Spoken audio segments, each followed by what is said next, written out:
Olá, está no ar o MPTV, um programa do Ministério Público do Maranhão em parceria com a TV Assembleia. E no programa de hoje você vai ver: a atuação do Ministério Público do Maranhão garante acessibilidade no Centro Histórico de São Luís. Nas ruas da capital, a população pergunta e o MP responde. E ainda, MP lança campanha de enfrentamento da violência sexual contra crianças e adolescentes em referência ao 18 de maio. O MPTV já está no ar.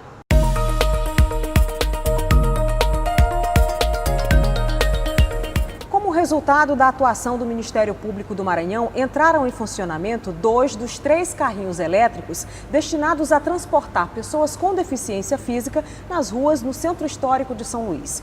Os veículos foram doados pela Companhia Energética do Maranhão, CEMAR, após a homologação de um acordo judicial em dezembro do ano passado, em decorrência de uma ação civil pública ajuizada pelo titular da Promotoria de Justiça da Raposa, Reinaldo Campos Castro Júnior, em maio de 2001. E é com ele que nós conversamos agora. Olá, promotor, seja bem-vindo ao MPTV. Olá e olá a todos os telespectadores da TV Assembleia. Promotor, explique para o nosso telespectador o que motivou essa ação no ano de 2001. Bem, o Ministério Público é uma instituição que tem como uma dos seus pilares a defesa dos interesses e direitos difusos e coletivos, né? Na cidade de Raposa, tramitava um inquérito civil em que se investigava a baixa qualidade da energia elétrica fornecida pela CEMAR na região do Cumbique e adjacências, são bairros da região de Raposa. Isso motivou em 2001 a promotora de justiça titular ao tempo, doutora Gabriela Travernar Brandão, a ajuizar uma ação civil pública contra a CEMAR, visando que se tomassem providências a melhorar a qualidade da energia elétrica e também pagar pelo prejuízo causado. Essa ação tramitou de 2001 para cá. No final de 2018, nós chegamos a um bom termo, que é a melhor via para se resolver os conflitos, principalmente conflitos judiciais. Entrou-se num acordo, né? De lá para cá, a qualidade da energia elétrica melhorou e aqueles problemas lá de 2001 não estavam sendo evidenciados, né, no ano de 2019, no ano de 2018. Já estava solucionado. Então nós entramos em um acordo. O acordo seria, pelo princípio do prejuízo causado, eu pactuei com a CEMAR que fizesse toda a revitalização do sistema elétrico do Hospital Municipal de Raposa e, por sugestão do juiz, Dr. Douglas, que é o juiz da Vara de Direitos Difusos e Coletivos, a CEMAR doou 2 carrinhos que vão ficar, a princípio, no centro histórico da cidade de São Luís, para fazer o transporte daquelas pessoas que estejam precisando e tenham dificuldade de locomoção.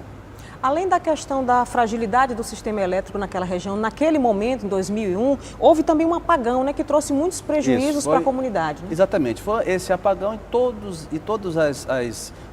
o porvir da falta de prestação do fornecimento de energia elétrica adequado que motivou essa ação. Mas, como eu disse, essa ação já vinha, o que foi detectado nessa ação, o dano causado, ele não tenha sido reparado, mas a qualidade da energia melhorou. E nós achamos por bem fazer esse acordo e encerrar aquela demanda. Como é que foi a construção desse acordo para beneficiar a maternidade e o centro histórico? Foram 2 ou 3 audiências em que, capitaneadas pelo Dr. Douglas, o juiz de direito, nós conseguimos chegar a um bom termo. Até a sugestão do Dr. Douglas é a questão dos carrinhos. Me perguntam muito, mas vem cá, o dano não foi na cidade de Raposa?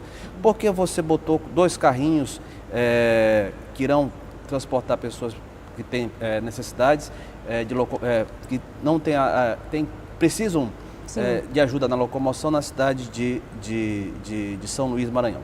Primeiro que São Luís faz parte do centro histórico, é patrimônio da humanidade. E Raposa faz parte da comarca da Grande Ilha. Segundo, porque eu já tinha ajuizado uma ação civil pública contra a CEMAR e a Prefeitura de São Luís, visando a melhoria da qualidade de iluminação pública, que foi atendido. Recentemente, ainda em 2018, nós fizemos uma vistoria e a qualidade da energia elétrica e da iluminação pública melhoraram muito. Então, por isso, por sugestão, não houve qualquer óbice de que um dano causado em uma cidade vizinha seja reparado em outra cidade. Porque o importante é que o problema na cidade de Raposa foi resolvido exatamente, também, né? Essa que é a questão. O problema na cidade de Raposa foi resolvido, então foi muito mais fácil chegar a um acordo. Sobre os benefícios desses carrinhos ali para a região do Centro Histórico, o senhor acompanhou inclusive no dia da entrega, né? Tudo. No dia da entrega e antes um pouco da entrega, o que eu pude perceber é que foi sucesso total, quer dizer, a procura, pelo que eu sei hoje, a procura pelos carrinhos ela é diuturna, né? Está funcionando durante os dias de semana e próximo mês, se eu não me engano, o mais tardar, irá funcionar também feriados e dias e sábados e domingos. Promotor, outro assunto que repercutiu bastante foi uma ação de sua autoria que pediu a retomada, né, do tratamento de um paciente com câncer no município de Raposa. Como é que foi essa situação? São várias ações, isso não é só do Ministério Público de Raposa. O Ministério Público do Estado do Maranhão constantemente vem entrando com várias ações para garantir o sistema, para garantir o tratamento necessário às pessoas que necessitam. Esse caso foi da Raposa, que não acho conveniente citar o nome. Existem outros casos, nome do beneficiado, existem outros casos também já em investigação e já em processamento. Por exemplo, o caso da AME, que é uma paralisação do sistema cerebral que atinge muitas vezes crianças. Não sei se é a AME, atrofia medular espinhal. Sim. A AME, e nós também estamos manejando ações no sentido de garantir que aquela criança ou aquela pessoa, aquele cidadão tenha o devido tratamento de saúde. Quais são as principais demandas que chegam todos os dias ao Ministério Público, por exemplo, no município de Raposa? Infelizmente, uma das grandes demandas, a maior quantidade de demandas que chega na cidade de Raposa ainda é violência contra a mulher. Nós vivemos muito isso na cidade de Raposa.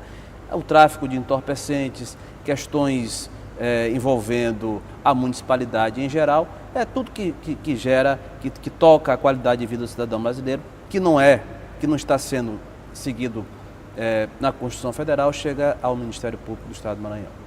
Promotor, todos os dias o Ministério Público coloca na página, no nosso site, na página institucional, notícias da atuação dos promotores tentando resolver problemas como a questão da falta de concurso público nos municípios, né? No ano passado, o MP em Raposa também entrou com uma ação civil pública, né, para obrigar o município de Raposa a promover um concurso público e efetivar a substituição dos contratados. Como é que essa história se desenrolou? Exatamente. Foi constatando-se que existiam muitos contratados. Já tinha sido feito concurso público na cidade de Raposa no ano de 2009. Foi o segundo concurso público feito lá. Já eu, como promotor de justiça titular naquela cidade. Fizemos um TAC naquele tempo com o município fez o concurso. Dessa vez, eu instaurei, constatando a necessidade do concurso público, de imensa quantidade de contratados, manejei o inquérito civil público 01/2017, que resultou numa ação civil pública. Nessa ação civil pública, nós tivemos a grata surpresa de também celebrar um acordo com o município. O concurso foi realizado em 2018, 29 de fevereiro foi homologado, estão chamando os contratados e recentemente, questão de 4, 5 dias, eu já oficiei no processo pedindo que o município informe a demissão dos contratados e quem foi efetivamente nomeado nesse concurso homologado. Ou seja, os que passaram no concurso já estão sendo convocados? Já estão sendo convocados e chamados. Inclusive, já existem demandas de pessoas que foram ditas preteridas e querem ser chamadas no lugar de outras, então o concurso está dentro daquilo que se espera, né, do desenrolar de um concurso público. Ok. Promotor de Justiça Reinaldo Campos Castro Júnior, titular da Promotoria de Raposa, muito obrigada pelos esclarecimentos aqui no MPTV. Eu que agradeço. Estou à disposição. No próximo bloco, detalhes sobre o lançamento da campanha de enfrentamento da violência sexual contra crianças e adolescentes. É um instante só.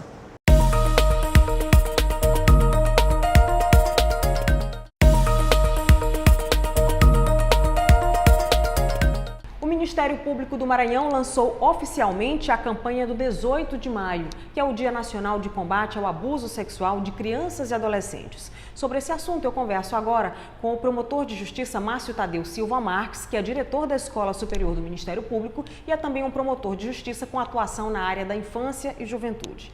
Olá, promotor, seja bem-vindo ao MPTV. Nós vamos falar sobre a campanha do 18 de maio. O que é que significa? Qual é a importância do 18 de maio? No dia 18 de maio, por força da Lei 9770 de 2000, se comemora, ou melhor, se registra o Dia Nacional de Combate à Violência Sexual contra a Criança e Adolescente. Essa data faz referência ao crime de sequestro, abuso, homicídio, né, tortura da menina Araceli Crespo, no Espírito Santo. E a questão da violência sexual contra crianças e adolescentes é uma questão ainda muito presente, né, no nosso país e no mundo.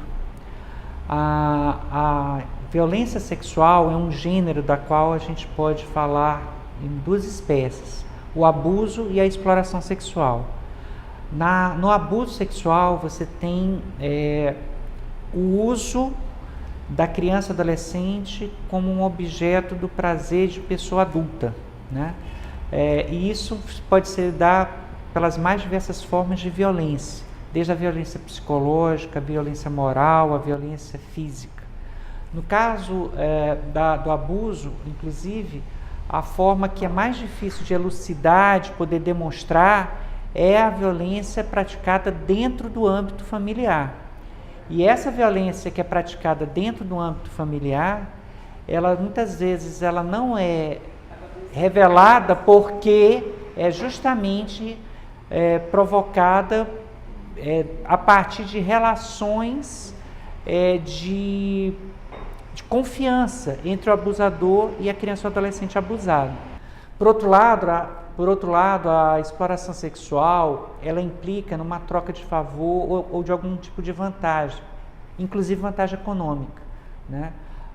E essa forma da exploração sexual é também proibida, também destacada de forma negativa pela Organização Internacional do Trabalho, né, a OIT, que tem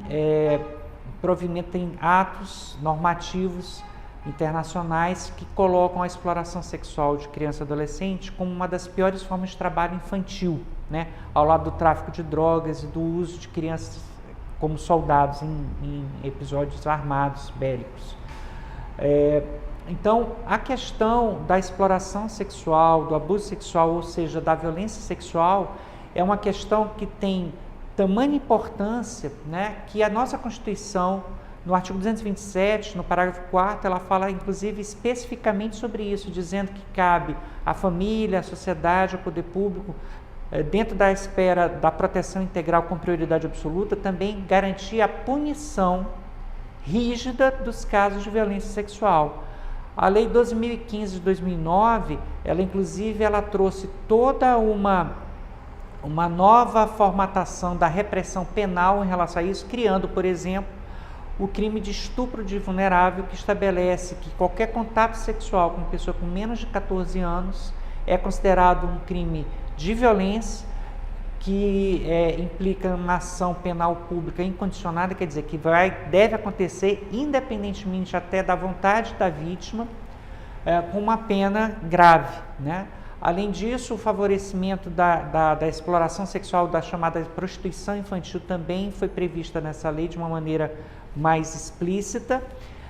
E o próprio Estatuto da Criança e Adolescente também traz diversos artigos penalizando criminalmente uma outra forma de violência sexual, que é a chamada pornografia infantil, inclusive a pornografia infantil via internet, né? O trabalho do Ministério Público é um trabalho, portanto, em 3 dimensões. Uma dimensão de provocar ou de induzir políticas públicas para a prevenção desse tipo de violência e também para tratamento das vítimas. Uma segunda linha no sentido de provocar a responsabilização criminal, administrativa, quando for o caso de um agente público, por exemplo, civil, e até por improbidade administrativa quando envolver um agente político, nos casos dessa violência. E também uma terceira via que dentro do seu papel, né, de protetor, de garantidor da ordem constitucional democrática e dos direitos humanos, de trabalhar na difusão dessa informação. E o Ministério Público do Maranhão tem uma história sobre isso. A primeira campanha estadual, ainda da década de 90, sobre essa questão da violência sexual contra a criança e adolescente, foi protagonizada pelo Ministério Público, pela sociedade civil, sob a coordenação principalmente do Centro de Defesa Padre Marcos Passerini. De lá para cá, o Ministério Público vem não só agindo no 18 de maio, nesse papel de difusor da necessidade de se discutir, de se falar sobre isso, porque existe ainda uma subnotificação muito grande sobre essa questão, né? Como eu disse, principalmente quando essa violência acontece dentro de casa, nas relações familiares. E todo ano, promotoras e promotores têm, junto com conselhos municipais de direitos da criança, junto com conselhos tutelares, trabalhado a forma de fazer essa difusão. Então, o CAOP da Infância, ele produz material com a Procuradoria-Geral de Justiça, gráfico, de vídeos, e os promotores, as promotoras fazem caminhadas, rodas de conversa, replicam isso nas cidades, para que a gente tenha a maior amplitude dessa informação. Como o senhor mesmo falou no início da entrevista, esse tipo de abuso é um problema grave em todo o país. No Maranhão, nos primeiros 3 meses deste ano, foram registrados 153 casos. Qual é a posição do Maranhão? Qual é o panorama do Maranhão nesse ranking nacional? Com certeza são bem mais que 153. 153 são aqueles casos que foram notificados. E há, como eu disse, uma subnotificação em relação a isso. Inclusive, para combater essa subnotificação, o CAOP da Infância e da Juventude fez uma provocação.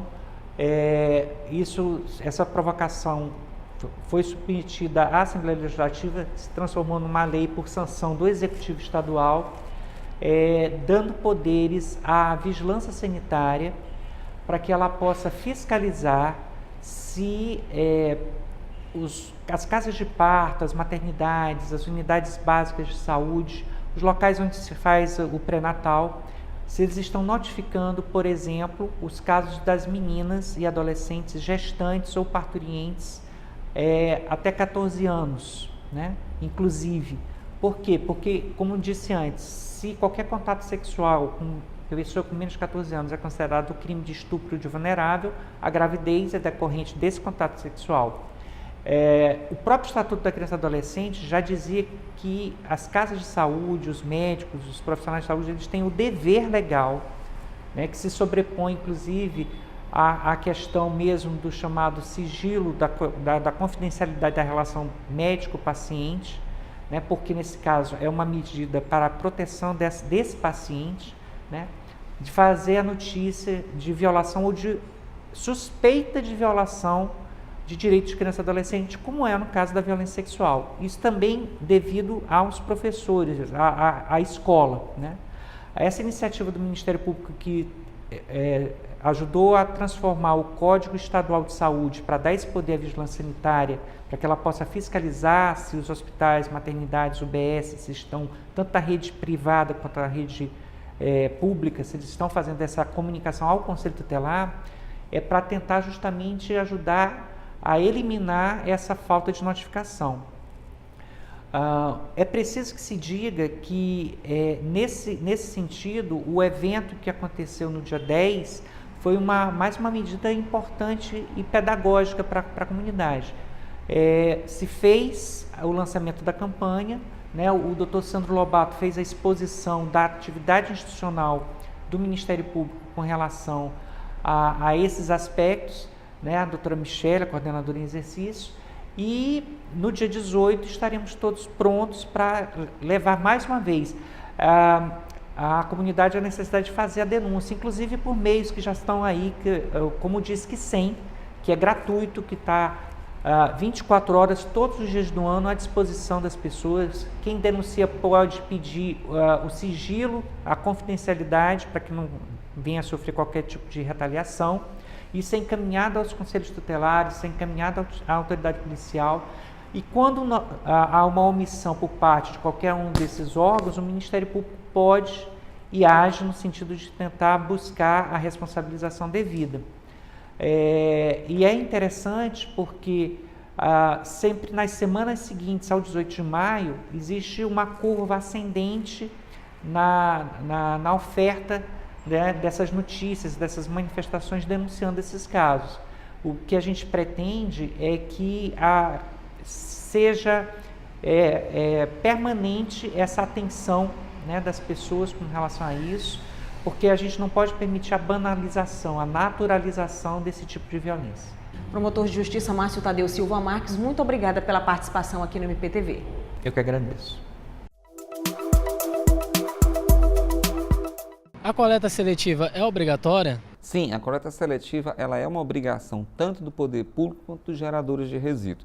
O poder público tem o dever de iniciar esse processo de construção de coleta seletiva, de selecionar os materiais para valorizar os resíduos e reduzir os impactos ambientais. Tanto é a prova que ela é obrigatória, que a Lei de Política Nacional de Saneamento dispensa a licitação quando o município resolve contratar as cooperativas de catadores para prestar esse serviço. Você assistiu ao MPTV e pode ficar à vontade para participar do nosso programa com críticas e sugestões. O nosso WhatsApp é 991 14 65 29. Fique ligado, todas as segundas-feiras às 7h30 da noite, com reapresentação aos domingos 1 da tarde. Até o próximo programa.